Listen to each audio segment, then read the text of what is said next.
Pemirsa, hingga malam ini rumah tersangka penyerangan Menko Polhukam Wiranto masih dipasang garis polisi, dan untuk informasi terkini akan disampaikan oleh reporter Marcelina Tumundo langsung dari Pandeglang, Banten. Marcel, apakah masih ada penggeledahan yang dilakukan oleh kepolisian di rumah tersangka?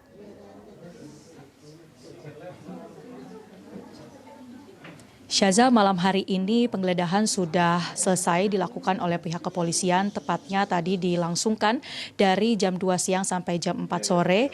Dan ketika tadi dilakukan penggeledahan, memang dari pihak kepolisian menjaga ketat di depan kontrakan dari kedua pelaku, yaitu tepatnya di Kampung Sawah RT 4 RW 01 Gang Kenari di Menes, Pandeglang, Banten. Dan saat ini saya sudah berada tepat di depan kontrakan kedua pelaku berinisial SA dan FA. Memang saat ini kondisinya sudah dipasang garis polisi, kemudian nampak dari depan bahwa sudah sedikit sekali perabotan di dalam kontrakan ini. Tepatnya ada dua ruangan terlihat dari luar, yaitu ruang tamu dan juga ada satu unit kamar. Dan saat ini sudah tidak begitu banyak perabotan yang kami duga bahwa sudah ada beberapa barang bukti yang dibawa oleh pihak kepolisian dari kontrakan SA dan FA ini. Sementara itu, untuk mengetahui lebih lanjut terkait dengan bagaimana sebenarnya keseharian dari SA dan juga FA, apa saja aktivitas yang ataupun pekerjaan yang biasa mereka lakukan sehari-hari, saya sudah bersama dengan seorang warga, tepatnya tetangga dari kedua pelaku, yaitu bersama dengan Pak Mulyadi. Selamat malam, Pak Mulyadi. Selamat malam. Ya, Pak, Bapak sebagai tetangga yang tinggal di dekat kontrakan kedua pelaku ataupun warga ini, bagaimana Bapak melihat keseharian dari SA dan juga FA? Kalau kesehariannya itu ya biasa-biasa aja, cuman dianya itu jarang keluar gitu, paling keluar sesaat beli makanan, buang sampah gitu doang. Satu hari sebelum insiden pada siang hari ini, Pak, bagaimana Bapak melihat aktivitas kedua pelaku? Apakah ada yang mencurigakan begitu atau ada gelagat yang berbeda dari keduanya? Ya kayaknya ya biasa-biasa aja, cuman pas kemarin sore itu ya tepatnya itu kalau nggak salah kurang lebihnya itu 4:30, itu lihat di depan saya ketemu sama saya itu ya, terus dia bilang mau kemana Bi, mau ke alun-alun, mau jalan-jalan. Terus di samping itu biasanya istrinya itu kan pakai cadar, tapi kemarin itu enggak gitu, terus agak riang sedikit gitu loh. Terus habis itu bilang nanti kalau ketemu anak saya bilangin saya ke alun-alun gitu ya. Terus habis itu dianya pulang lewat depan juga ya, terus tanya, saya ngomong Bi, Ratunya nggak ikut gitu doang. Ratu ini anaknya ya, Pak? Iya, anaknya. Terkait dengan anaknya ini, apakah ada informasi anaknya sekarang berada di mana atau apakah dijemput oleh pihak kepolisian atau seperti apa, Pak? Kurang tahu ya, dengar-dengar tadi katanya Ratu itu dibawa sama Polwan ini tadi.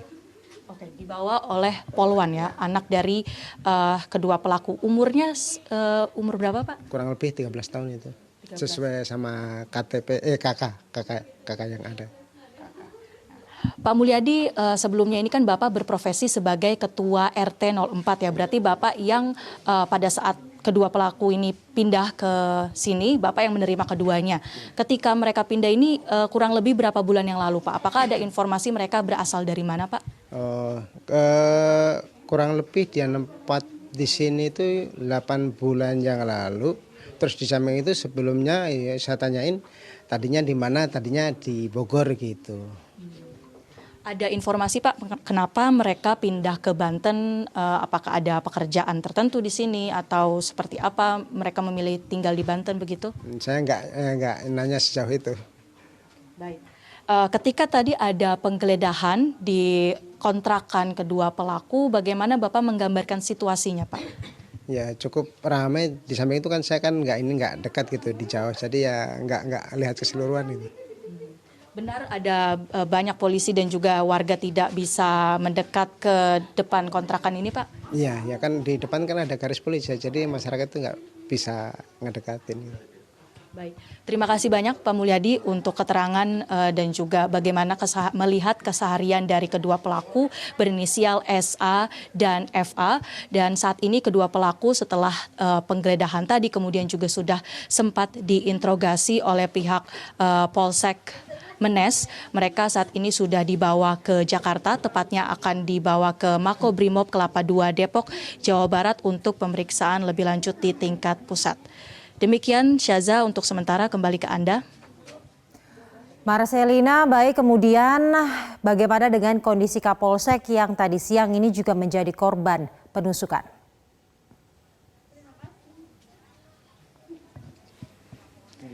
Benar sekali Syaza bahwa memang tadi ketika ada insiden penyerangan dari kedua pelaku tidak hanya Menko Polhukam Wiranto tapi juga ada 3 korban luka-luka lainnya. Tepatnya adalah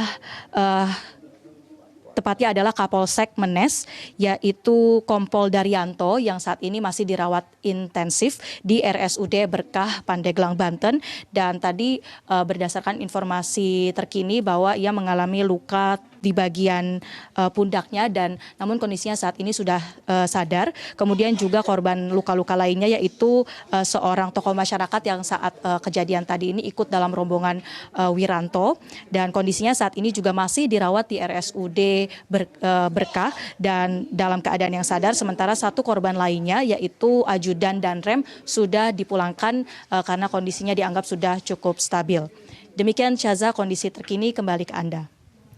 Terima kasih Marcelina Tumundo atas laporan Anda dari Pandeglang, Banten.